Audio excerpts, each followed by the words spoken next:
Hello, hello, hello, and welcome to My Empty Hands, a podcast about the martial arts, typically focused on Kempo. I wanted to give a little intro for this recut of my conversation with Jeff Speakman. Since now that I am doing video, I decided that I may try and put back up some old episodes that I have the video for. So that's what we have today. There is some technical difficulties in the beginning there, so I'm still kind of playing around with how this whole video thing is going to work. But there is my conversation with Jeff Speakman from back in October of 2024, and hope you all enjoy. And we'll see you next time.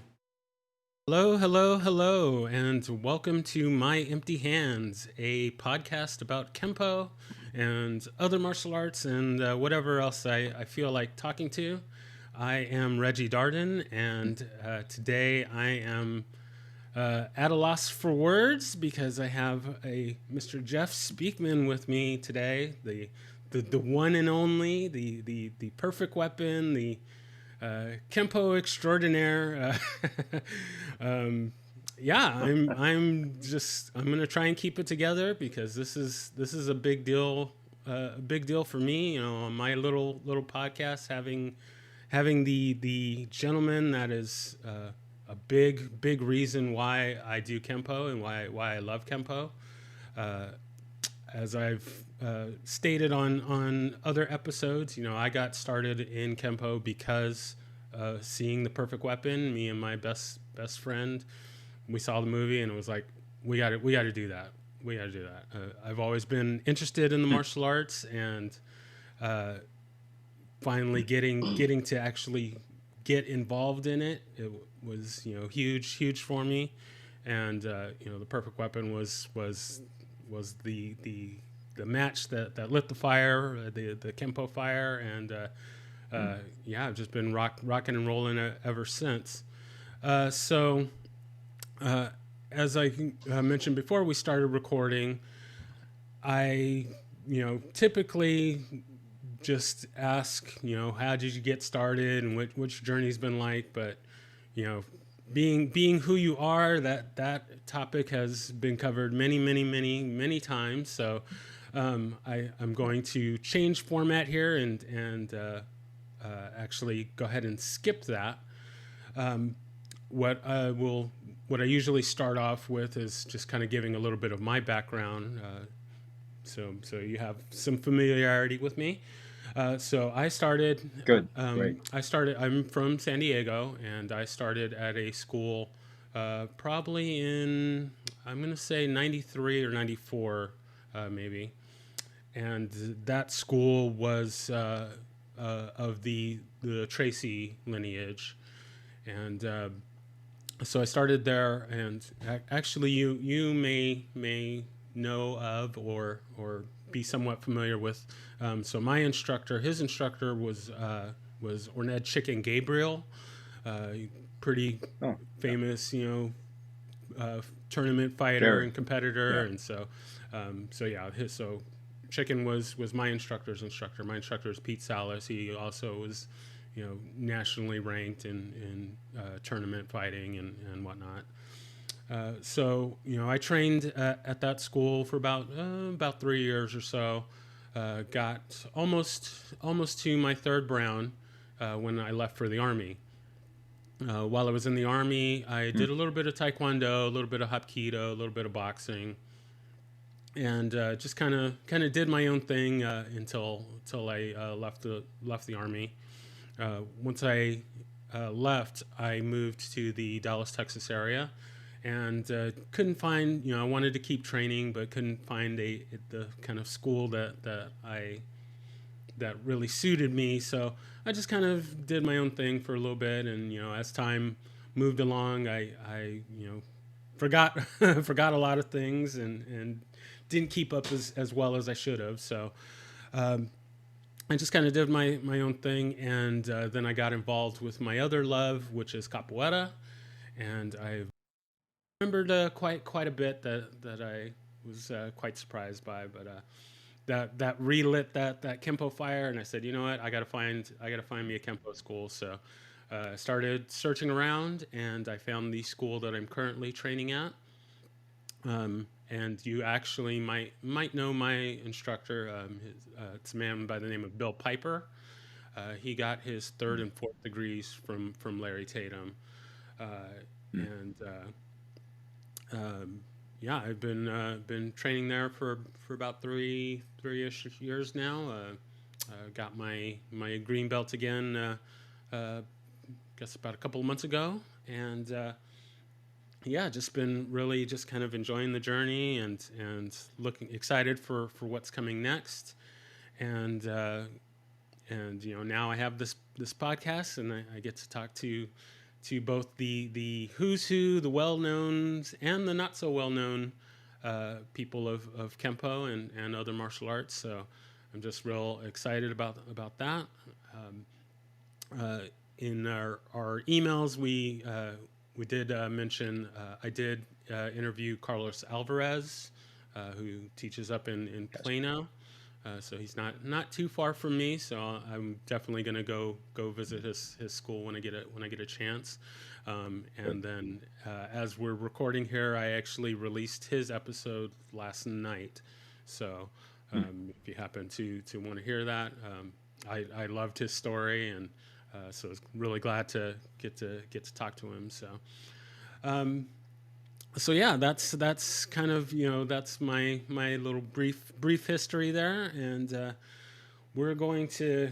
I'm not really sure kind of where I wanted to start, because there's a number of things that I wanted to get into, but I think probably the first thing in our emails, I sent you a link to a YouTube video that I came across, and it was a testing in front of Ed Parker, and I'm curious to know kind of your recollections of that test. Wasn't quite sure which level you were testing for as part of the test. And just for those that don't know about this video, and I will put a link to it in the show notes, but it was in February of '88, if my memory serves correctly, and it was a testing. Looks like primarily higher belts, brown and black belts, testing in front of Ed Parker and a who's who of other notable instructors on the testing panel, and it was just good Kempo at his finest, or at least when I was watching it, I was just like blown away. Just really see people really working the techniques, working the forms, working the fighting. So yeah, if you could just maybe kind of fill us in on your recollection of that test. And Yes, well, those were that was Tony Martin in that footage that you're referring to, who I have as a guest at my Las Vegas annual event every July for many years now. So it's wonderful to be back with Tony Martin and enjoying our continuing friendship after being separated for many years. And he is an amazing guy, a great athlete, an amazing tempoist. But those days that you're referring to were magic. They were great days.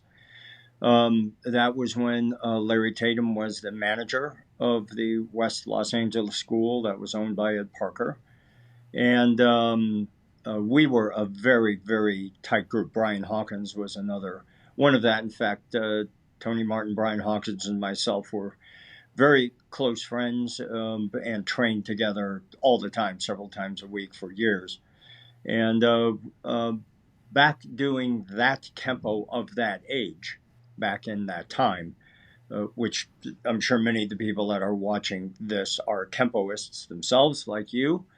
And you know that tempo is and is intended to be an art that continuously evolves and changes. so that it remains relevant, which is a direct quote from Ed Parker, and a mandate from him to all of us who are his black belts to continue to evolve and change the art over time so it doesn't become obsolete. Which, of course, as you know, we have done in a huge way with this fifth evolution of the Kempo system, which is why we call it Kempo 5.0. And yes, there was a fourth evolution and a third and a second and blah, blah, blah. When I first walked in the door of Kempo, which was the summer of 1983, again in that West Los Angeles area, even back then, there was a great emphasis from Mr. Parker on evolution and change and growth. And of course, the Kempo we were doing there under the management of Larry Tatum, we were under the impression that was exactly where he was and what he wanted, except it wasn't. When I became a student of Ed Parker privately at his home with 3 other people, one of them was Brian Hawkins, it was quite shocking to me how different the Kempo was that he was teaching versus the Kempo that Larry Tatum was teaching. So, as you may or may not know, I came to Kempo because of Lou Angel, who was the Hanchi then. He's recently passed in the last few years. But he was good friends with Ed Parker back in the day. And you got to remember, back in the day means late 50s, early 60s. And there were only a handful of people teaching karate back then. So they all knew each other, even though Japanese Goju-Ryu is on another planet compared to Kempo. Ed Parker and Lou Angel were very, very close friends back in the day. And so when I was about to graduate from the university there in Joplin, Missouri, Angel said to me, if you want to make martial arts your life, then you should move to California and study Kempo from Ed Parker because he's the best in the world. And so I sold my car to pay for the U-Haul, and in '83, the summer of '83, I moved to California, stay with some friends so I could begin my journey in Kempo. So the reason I went to California was to study Kempo, and when I graduated from Missouri Southern, it took me 6 years to get a 4-year degree because I paid for it myself, so I had to take time off and work and get money and come back. But I made it. So by doing it that way, when I graduated, I had no debt. I had no family ties. So it was quite easy for me to pack up and move 3/4 of the way across the country to just pursue my dream, which is what made me intrinsically very happy, which was the study of martial arts. When I began my martial art training with Lou Angel and Japanese Goju-Ryu, that was 1978.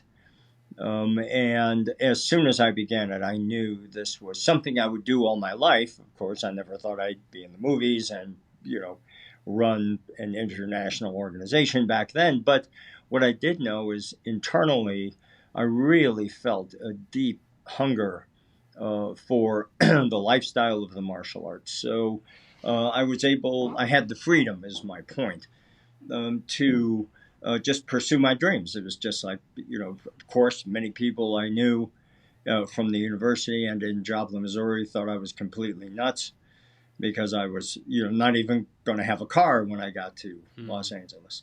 And I had never met Ed Parker or didn't know much of hardly anything about Kempo.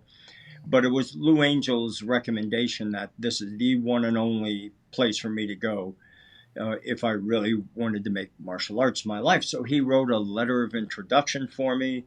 And the first time I met Ed Parker was in the summer of '83 in the Long Beach tournament, which I'm sure you know was one of the great tournaments of all time. If you won that tournament, any division, you were accepted as a world champion in that division. That's how big the Ed Parker International Karate Championships were. Of course, that's where Bruce Lee debuted in '63, and Chuck Norris was there countless times, and all the names were there. So I met Ed Parker, and at that time walked up, bowed very deeply to him, and he was looking at me like, who the heck is this guy? Handed him the letter from Lou Angel, and he was so thrilled to hear from his old friend Lou Angel, and he hugged me and he gave me his home phone number and said, give me about 2 weeks to get finished with this, call me and I'll get you set up and you can start your Kempo training. So that was how I made it there, and with that mindset that I moved that far just to study Kempo. And that began the journey, which 45 years later, here I am, chatting with you. Yes, thank you so much. Kind of going back to that video, which I wasn't able to kind of make out which rank you were going for. Kind of what was the details on that? Like, was this already kind of a planned thing that be testing or? Yes, they always were, of course, and you would do pre-tests and get ready for the test. And that was the time that Ed Parker came to the dojo every time for the brown and black belt, the advanced tests. So, of course, Ed Parker is going to be sitting there just a few yards, if that, away from you, watching you do his art. So think about that one for a while. There was an enormous amount of pressure on you. And then, of course, after he fired Larry Tatum as the manager of the school, Brian Hawkins took that position. And then Mr. Parker voluntarily on his own came and taught the advanced class every Thursday night. So I was able to have a weekly class from him at the dojo. But shortly after Tatum was fired, he came to me and said that he didn't want me to go, or actually just before Tatum was fired. I didn't know that kind of thing was happening. And he said, I don't want you to go there anymore. Come to my house with 3 other people and study for me once a week. So, that just rocked my world. And what do you say other than yes, sir, and thank you? So that began a 3.5-year journey of going to his house every week. Then after Mr. Hawkins took over the school, he began training us every week at the school. So technically I saw him twice a week for 3.5 years. And that ended right when I got the job with the Perfect Weapon. And that included Mr. Parker in a big way. We choreographed all the fight scenes together. I would go sit at his house several times during the week and bring my notepad, and we would sketch. And once we found out the environment of a fight scene in the movie, then we designed the fight scene around the environment. So you might recall in the movie that there was the big fight scene that took place in the Taekwondo gym, which is the one most people remember. So we would choreograph that together. And in all of those times, not only being there as a student, but getting to know him through the movie and all of that, I got to know him very, very well. And most importantly, I got to know how he thought. And exposed through that was how he developed the Kempo system that you and I know as American Kempo. And because I got to understand his method of thinking and learn much, much more about the art and the science and the physics and all of that, I've been able to use exactly that kind of thinking and evolve the art further to now include ground fighting, which, as you may know, is the nexus of the Kempo 5.0 system that we teach. So in other words, what I'm saying, the only reason I was able to, or many people contributed, to evolve the art to include grappling, which there was 0 of it in Kempo before, was because I paid attention to who he was and how he thought. I got to know him very, very well. As you can imagine, all the year leading up to and including the filming of The Perfect Weapon, there were countless numbers of incredible memories being with that man. And through that experience, I got to know really, truly what a genius he was. Because as you, I'm sure, know as well as most of the people listening to this, he was the one who took ancient Chinese fighting techniques and applied American physics and concepts and intellect to them. Hence, that's where the name American Kempo came from, because he Americanized it. He made it a science. So you're not learning Kempo as a function of master so-and-so taught me and I'm teaching you, or his son inherited it. Which many do, family arts, as they're called, and organic throughout history. That's the way it was. That is not the way Kempo is at all. And so this actually, I have been told, and told by him, this was the thing that really brought him and Bruce Lee together, because Lee was also someone who didn't think he should only teach Kung Fu to Chinese people. As you know, he opened up and taught the world, as did Ed Parker. So they were both renegades in that sense, which was a common denominator that they had.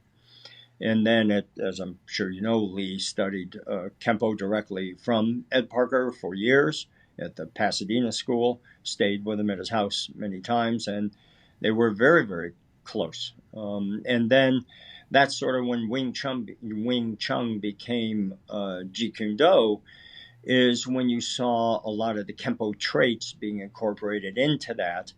And that's what gave Bruce Lee the impetus and the knowledge and the information to evolve his art to make it more eclectic. And then that became Jeet Kune Do, which quite a bit of it is Kempo. Gotcha. Yeah, I was speaking with Joe Ribello, and he mentioned that Good guy. if you look at the movie Way of the Dragon, also known as Return of the Dragon, but it's Way of the Dragon.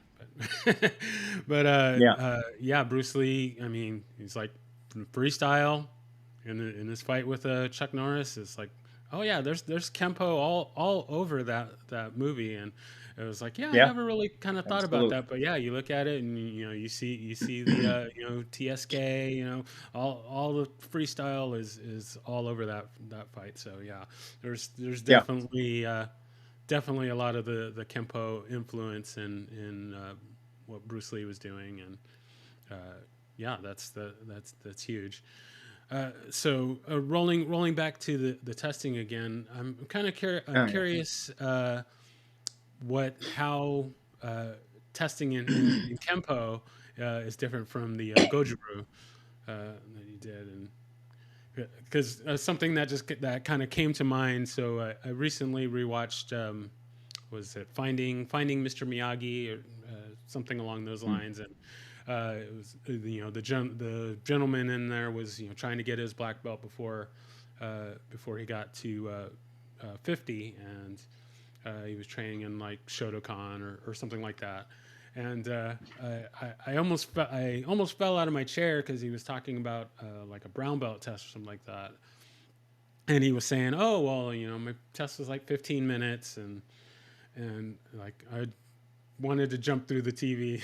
Said like, 15 minutes for a brown belt test is like my blue belt test was 3 hours. My green belt test was like 5 hours. So, just how was kind of the testing and training in comparison, Kempo and Goju-Ryu? Right. No, great question. You really have to. You don't have to. My recommendation to be able to explain this to you in the right context is to keep in mind, in a compare and contrast Kempo to Japanese Goju-Ryu. Please keep in mind Japanese Goju-Ryu is quite different from Okinawan Goju-Ryu, which is where it all started. But independent of that, they're the essential basic strengths of Japanese Goju-Ryu, as it was taught to me directly from Lou Angel, are fantastic. They're wonderful. They have a lot of merit and should be looked at in that way. Now, when you compare the practical application of those kata's self-defense techniques fighting compared to Kempo, they are in completely different universes. And the content of Kempo is 10, 20 times that of Japanese Goju-Ryu. So I'm saying that because you can imagine in the summer of '83, when I first walked into the West LA dojo to begin, I'm walking in with that perspective of Japanese Goju-ryu, and here's this monster art, really physical, really punishing, really just over the top of its application value. In complete contrast to Japanese Goju-ryu, this had nothing to do with tradition and history. It had to do with effectiveness in the street, or as Mr. Parker would say many times, it's not about who's right, but who's left. So it doesn't matter, how honorable you are with maintaining the traditional integrity of your art if you're laying unconscious on the sidewalk puking up blood. So you've got to train in a street art for street fighting, which is exactly what Kempo really is. And like all martial arts, it morphed into, for some people, for a few people, it morphed into a martial sport as opposed to a martial art. So when someone's credentials are they're the East Coast champion in 1978, they beat Johnny Salami in a competition. That's great, and if that's what you're into, of course, then pursue that with all vigor. And but don't confuse martial sport with martial art. There is obviously a huge overlap. I mean, we in the Kempo 5-0 system not only have our own type of continuous fighting, both stand up and on the ground, called 5-0 Fighter, but we now, just this year, because we have advanced our grappling skills over the last 10 years so much and developed our own scoring system, we are now, coming into 2025, we're going to begin a separate event in all of our competitions, including the World Championship every July here in Las Vegas, to now include 5-0 grappling. So we feel that we've developed our ground game to the point where we can have that as a standalone, as well as the 5-0 fighter stand-up and grappling. So my point is we declare ourselves to be a martial art, not a martial sport, but yet we have a huge faction of sport in our art. But we clearly have art first, sport second. I wouldn't want any of my students to show their credibility to you or anybody else because they won the world championships of Kempo 5-0. The true spirit of being a martial artist isn't about who you can hurt, it's about who you can help. And that is the operational definition of martial sport versus martial art. I am and always have been in hot pursuit of the martial arts. And yes, I understand it has a sport aspect to it, but when you're a martial artist, you're about reaching for the higher vibrations of what it is to be human. And because I can cause another human to fall or to lose so that I can gain, that's antithetical to what it is to be an artist, a martial artist. So a martial artist would sacrifice something of themselves to help someone else gain. Someone who's in martial sport will intentionally cause someone to fail so they can gain. And so, I mean, that's an obvious thing. It isn't groundbreaking.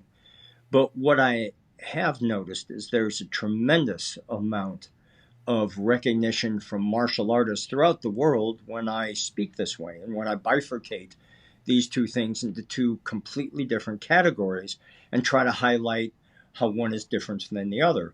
Not telling you that one is better than the other. I have a personal preference. We now have franchise martial arts schools in 20 countries. So obviously there's quite a few people who agree with my perspective.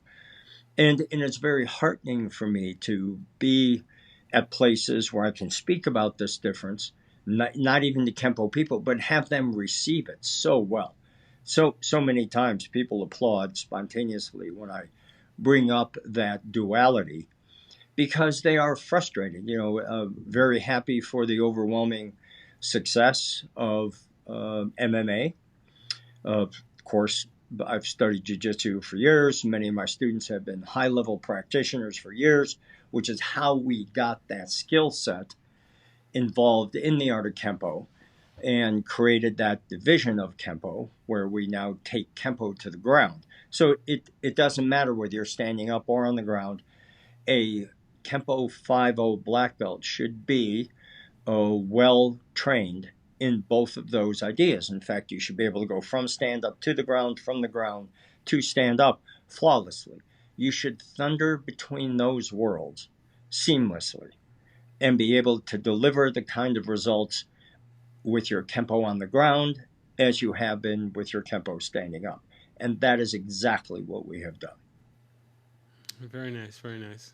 I like, you've touched on that before with, yeah, the art needs to evolve, and it's always been funny to me that uh, you know Ed Parker was so revolutionary and such a game changer, and Hmm.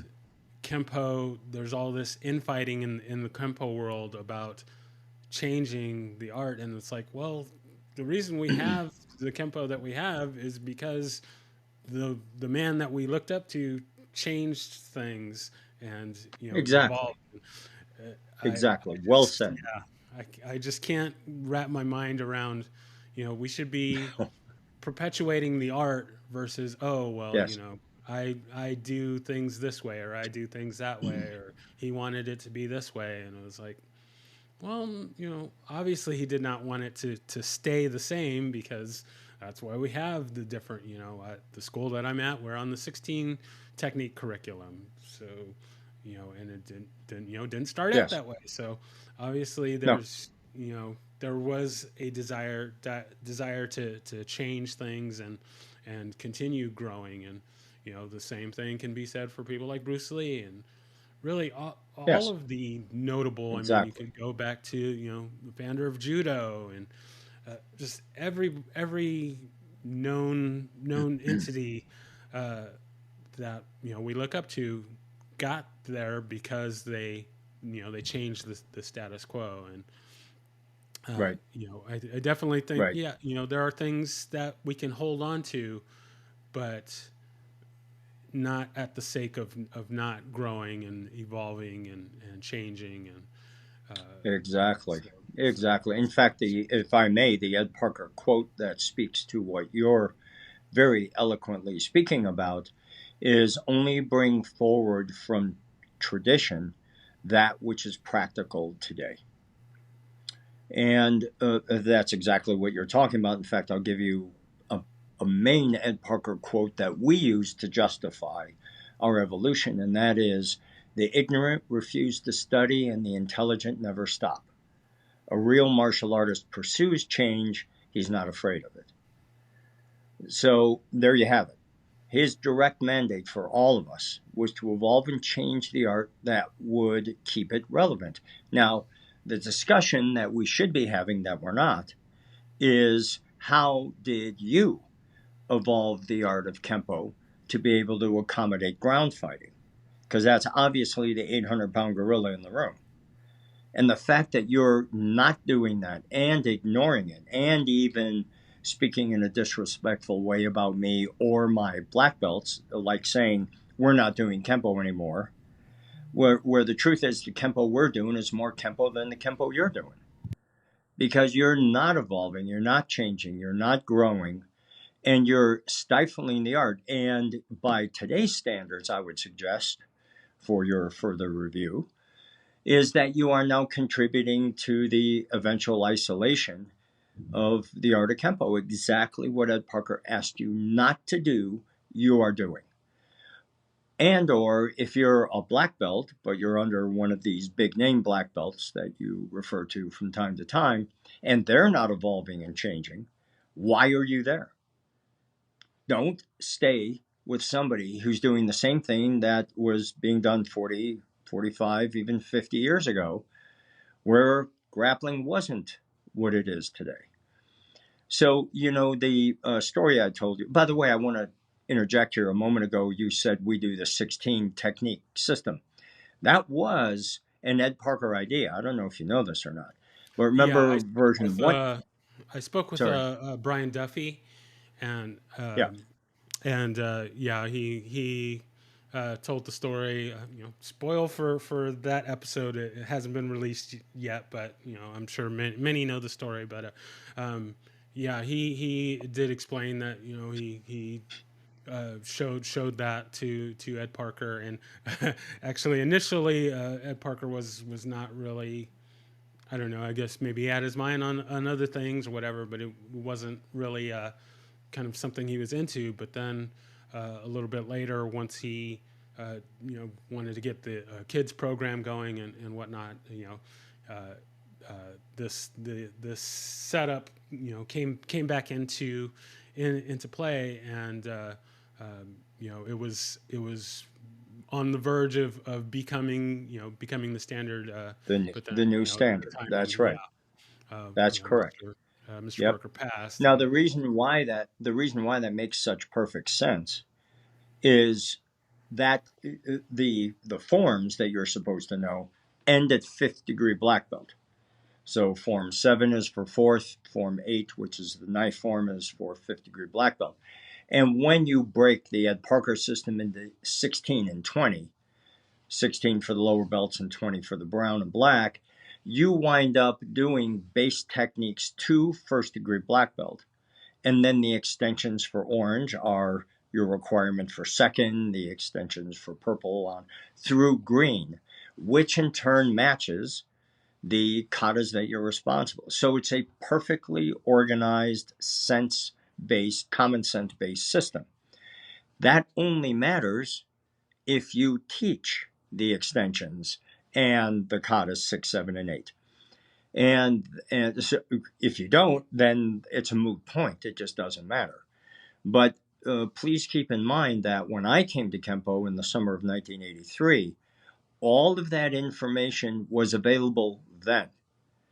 So drink that in for a second. For over 40 years, the information of Form 6 and Form 7 and Form 8 and all the extensions and 1 and 2 of the sets was there back then in the summer of 9. And obviously it was there long before that, but I wasn't there before the summer of 83. So since I've been there, it has always been there. And I assumed, of course, if you're going to be a black belt of fourth or fifth or higher, you know all of the information that was very clearly required by Ed Parker to achieve those ranks. And it's stunning to me that probably 90% of the people who are 8th, 9th, and 10th don't know that. They don't have that information. And in fact, in some cases, they only know half the information that they are supposed to know for their rank. So for all of those people who are listening, who are black belts, 4th, 5th, and above, if you don't know all the information that Ed Parker clearly laid out, go learn it. Go on your own. Go behind the back of the person that's teaching you if you have to. Start by talking to them first.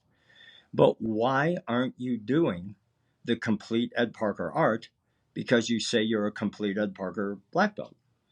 And I went for 36 years, think about that one for a second, assuming everybody that was of that rank knew that information, because that everybody did in the world that I grew up in. And then for the last 4 years, I suddenly discovered that probably 90% of the people of high rank out there in the world of Kempo Karate don't know the minimum standard of what Ed Parker wanted you to know. And evidently, they don't care because they have done nothing to fix it. Even they have sat on the testing boards of my camp in Las Vegas, some for 20 years every year, even 25 years every year, seeing that long before we did Kempo 5.0, we did all of the katas and the extensions and everything. So it's not like you don't know it exists. Everybody knows it exists. But you are selecting to exclude that information from the experience of your students. And I'm here to tell you that that is wrong. That is wrong. And it is the existential problem of Kempo Karate today. And that problem deserves a solution. The solution obviously will not come from the seniors of the art because they don't care. They're not going to study it, they're not going to learn it, and they're not going to teach it. So it's up to you. The fourth, third, fourth, and fifth degree black belts, and maybe even higher. If you don't know the complete Ed Parker art, just go learn it. Just go ask somebody to teach you. It's not that tough, but it is that phenomenal. It is that amazing. A huge part of what advanced Kempo has to offer you, the student, is being excluded from your training for no good reason at all. So please seek out the rest of the Ed Parker information, not for any reason other than when you put on, let's say, fifth degree black belt, to know the entire system. And you stand in front of the mirror in your dojo and you snap your belt shut, that inside of you, in your spirit, you know that you have lived up to the requirements that are very clearly laid out by Ed Parker, at least from the summer of 1983 and certainly before that. Just take pride in yourself. You don't have to tell anybody, you don't have to let anybody know, but know inside yourself, inside your spirit, that you fulfilled the requirements that are very clearly laid out by Ed Parker. And therefore, you will honor this great man's brilliant life by honoring him, by teaching the art that he laid out. So, for all of you who are not doing that and wearing the rank, look in the mirror and tell me what you see.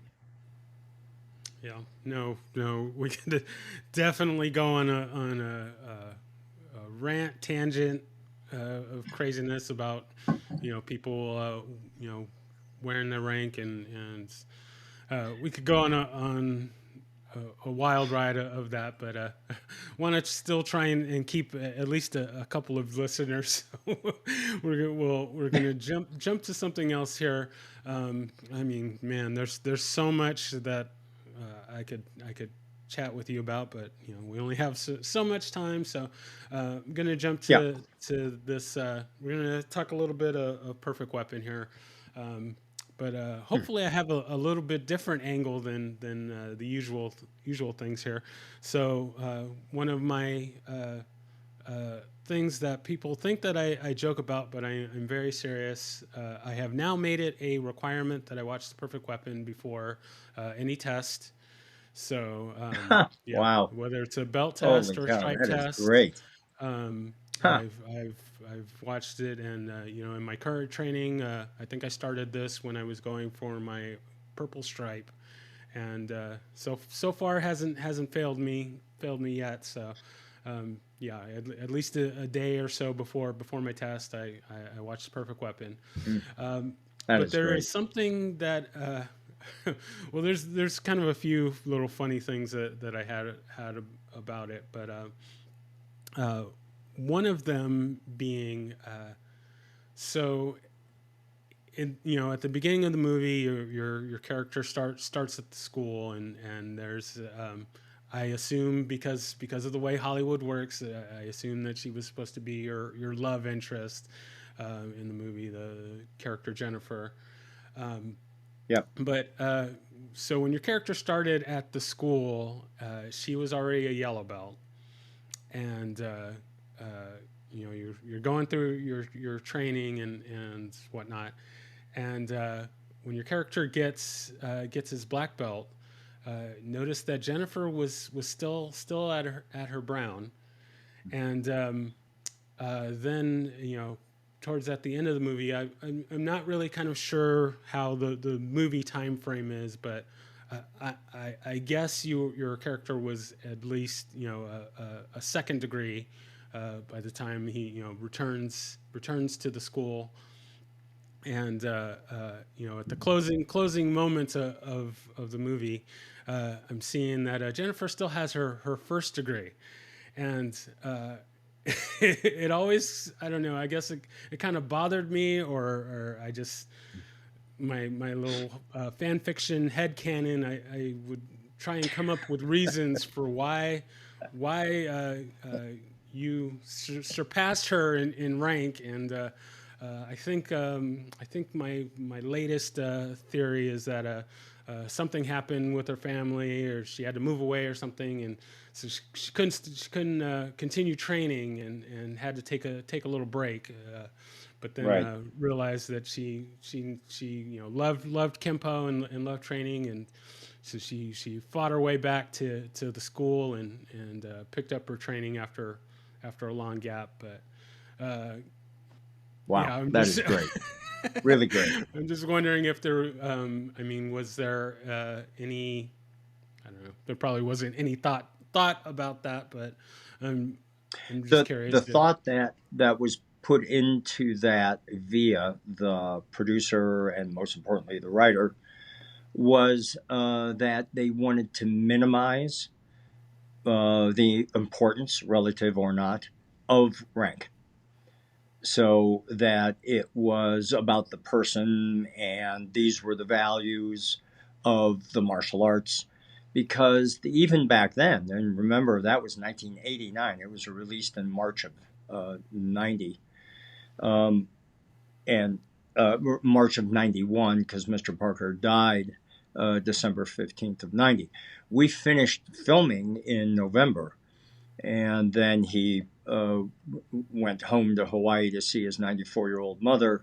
And as soon as he stepped on Hawaiian soil at the airport is when he died of his heart attack. So, uh, at age 59. So, that was a loss for the entire martial art world.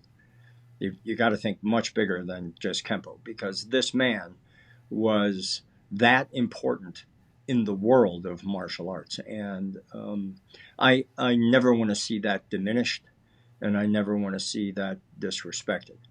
And I just received another award not long ago at the IKC, and I stood up in front of all these people who date back to the beginning of things, and I said, here's the truth. The chances of me having had the life experiences I've had so far, including enjoying the life I have right now, without meeting Ed Parker, is zero. There's zero chance that I would be anywhere near this without him. And then similarly, as I explained to you earlier, Lou Angel, because I wouldn't have got to Ed Parker if it wasn't for Lou Angel, and if without Ed Parker, I wouldn't got to the movies, and if I didn't get to the movies, I wouldn't have all these schools. So there, you got to remember where you came from, and you've got to honor and respect that. And I've always been that way. I've gone way out of my way to be that as a human being, as best I could. You know, I'm flawed with the fact that I'm a human just like everybody else. And we make mistakes and we have regrets. And you will experience failures from those mistakes. So the one thing I've noticed from successful people is they don't malo, sit in the depression of their mistakes. Immediately, they turn the corner and go, okay, what do I need to learn from that? How can I fix that, not make that mistake? And they move on. So you've got to embrace failure as a part of success. Failure is not the opposite of success. The opposite of success is apathy. You sit back and just take, well, whatever, and then that's a failure in and of itself. So you really need to approach life with a vigor and understand that the leading cause of death throughout the world is birth. And the fact that we're all going there leads one to the inescapable conclusion of, okay, within the limited number of heartbeats I have on this earth, how am I going to use them for the common good?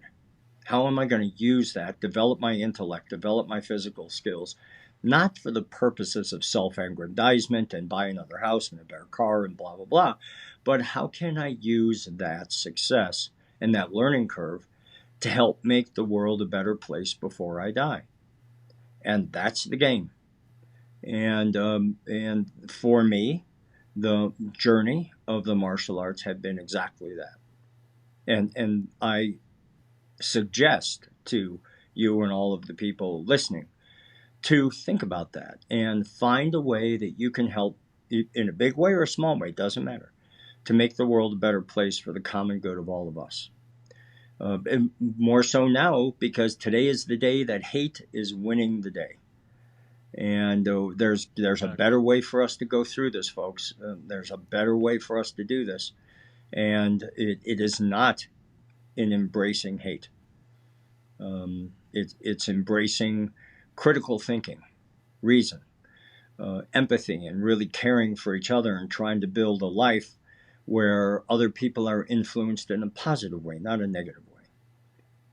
I like it. I like it. No, I agree. I agree wholeheartedly. Um, so man, there's just so I'm looking.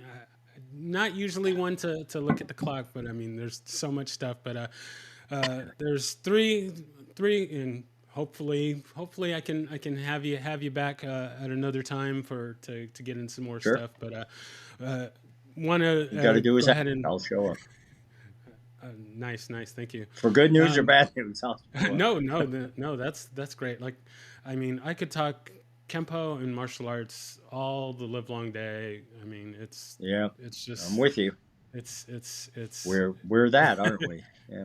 yeah, exactly. But there's three things that I want to get to before we close out.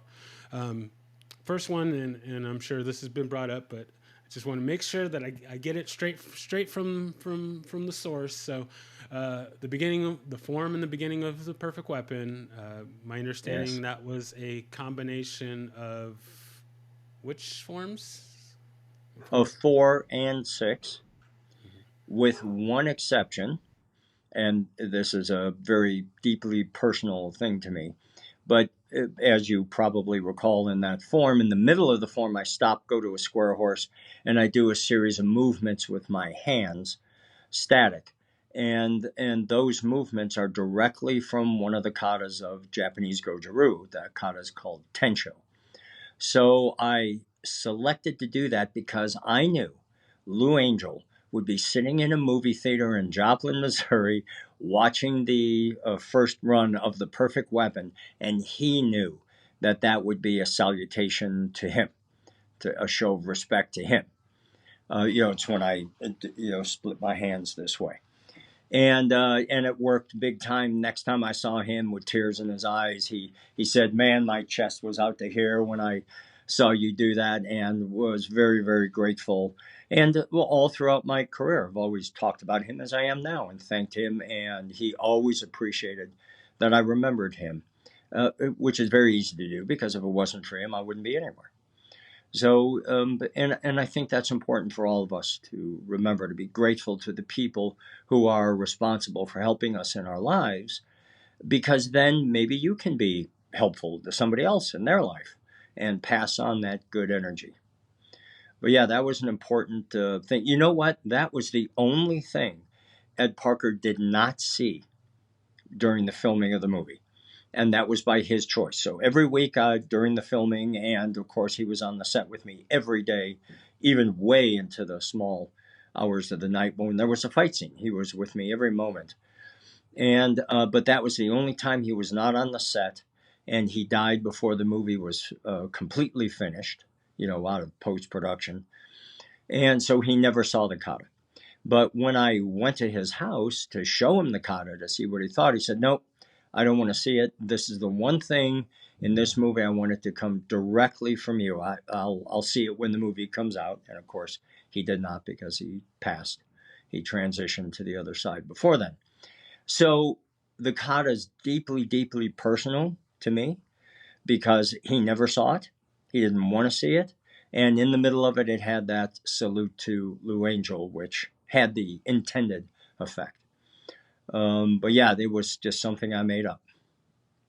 Okay, fantastic. I like that.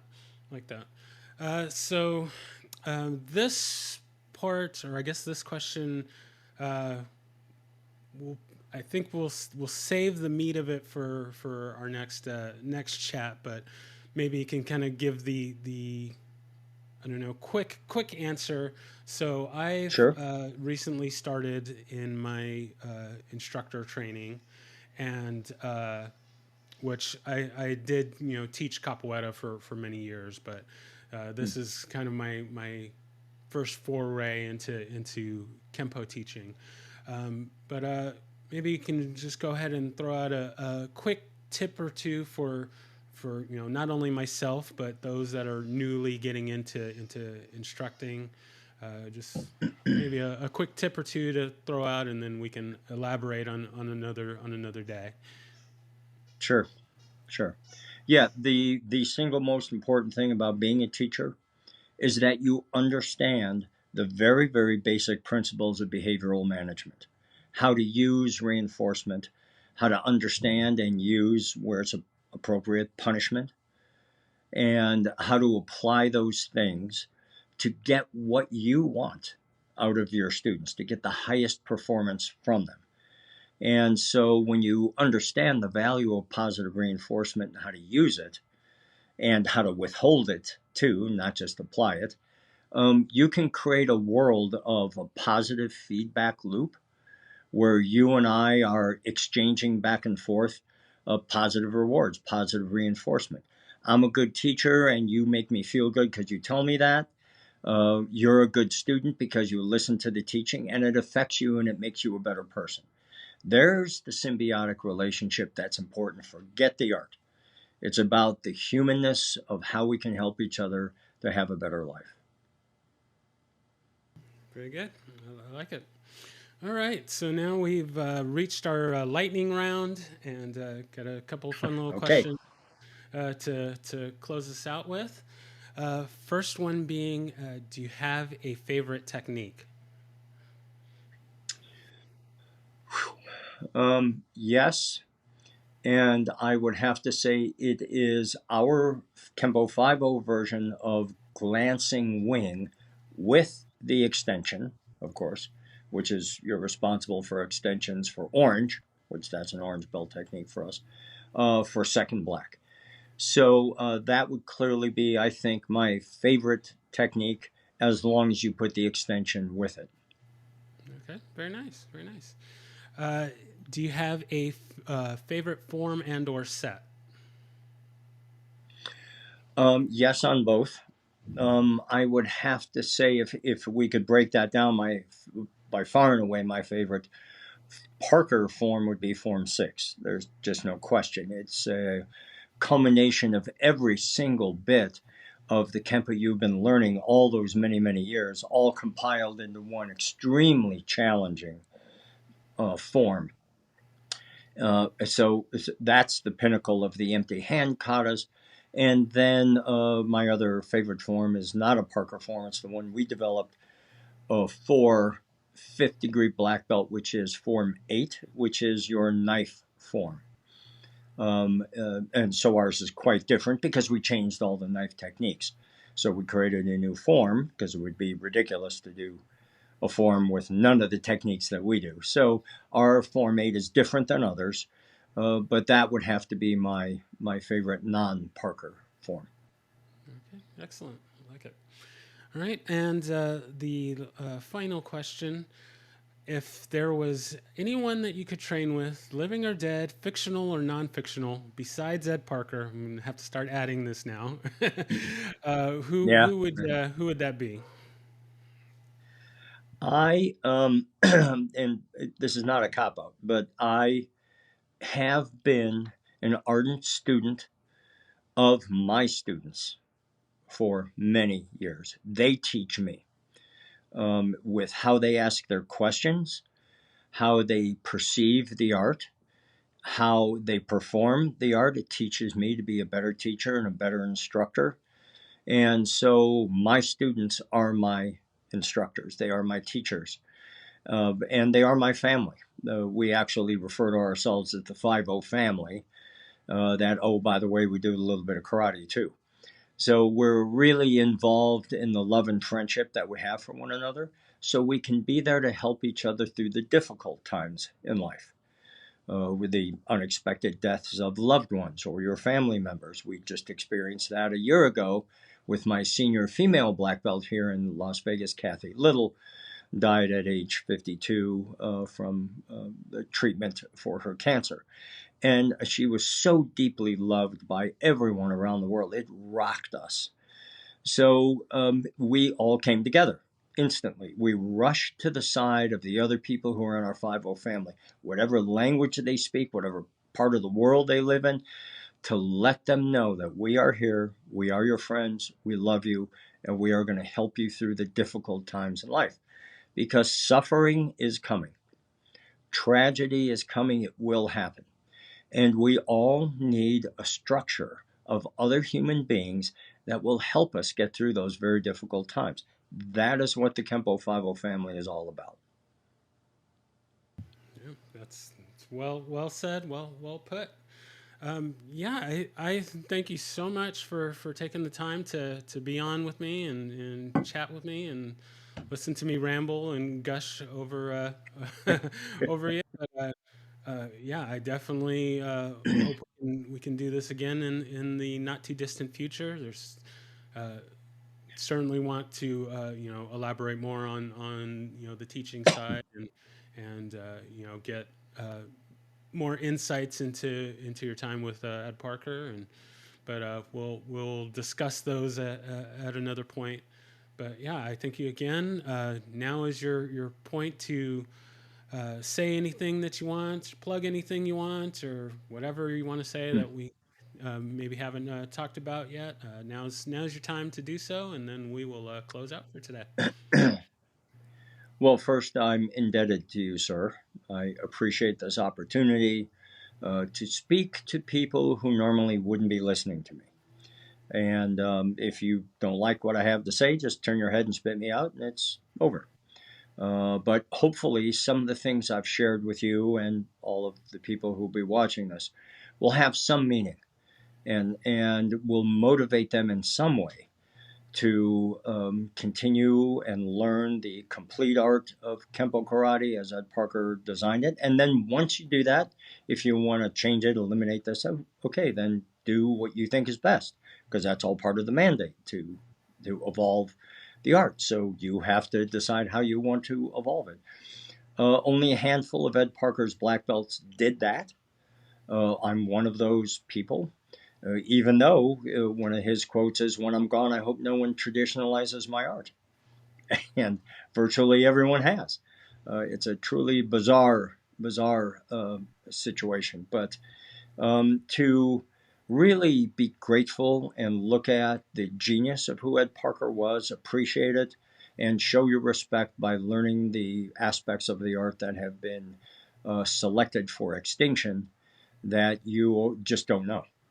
So if you know it and then discard it, that's one thing. If you don't know it and then you just want to say, well, no thanks. A bizarre thing to me, because there are riches, there are amazing things that are taught in the complete Ed Parker art that I wish that all of the black belts around the world, whoever you're with, pursue learning the complete Ed Parker art. And then I believe you will have a wonderful experience as I have had. All right. Well, yes. Thank you again so much for your time. I can't wait to get this out for everyone to hear. And yeah, I will be in touch when this is ready to go out. And yes, thank you so much again. Great, great. Yeah, and whenever you're ready, just like this time, give me a call and we'll do it. All right. Thank you. Take care. Be well.